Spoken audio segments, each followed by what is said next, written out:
It's Been Leaf de Witch Upstairs est un projet auquel vous devez donner de l'argent. Alors cette semaine j'avais prévu de vous parler de Lasagna 4 et basiquement d'agiter les bras en vous disant plein de trucs sur pourquoi cette série me fait trop kiffer.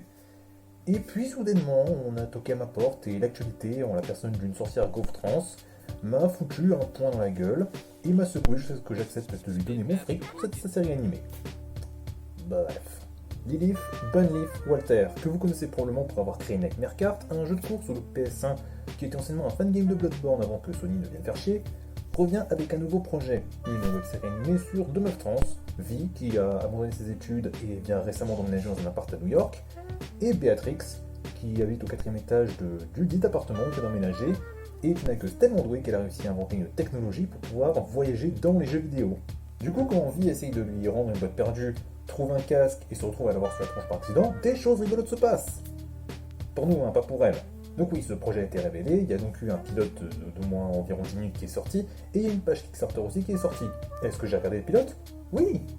Est-ce que c'était bien? Aussi. Déjà, le pilote garde le style low poly, qui est l'une des marques de fabrique de Bunleaf, et vous savez à quel point c'est cool d'avoir plus de trucs d'animation en ce style.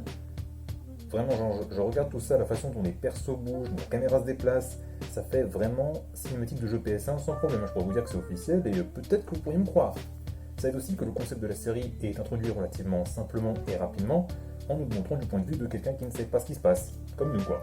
Il y a beaucoup de blagues qui ont vraiment bien marché pour moi, hein. Mention spéciale au camion dans l'intro qui s'écrase et fait tomber une partie de l'arrière-plan, mais aussi, et petite transition, vu que la majeure partie des blagues que j'aime bien viennent du personnage de Vi, est-ce que je peux dire que je l'aime déjà? Genre, cette meuf est paumée dans la vie, socialement anxieuse, bégaye quand elle voit une jolie meuf, et ne tiendrait certainement pas une seconde dans un monde qui n'est légalement pas Bloodborne. Je pense que j'ai trouvé un perso qui est en mode She's so me for real, hein. Désolé, il y a des moments où je peux rien faire, hein. Vraiment.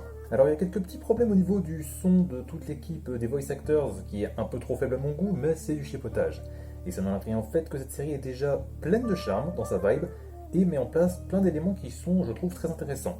Du coup, la campagne dure jusqu'au 8 décembre. Il y a plusieurs donation goals qui ont été atteints, mais croyez-moi quand je vous le dis, vous devez vraiment aller checker ce pilote, le partager à vos amis et surtout donner de l'argent à l'équipe sur Kickstarter.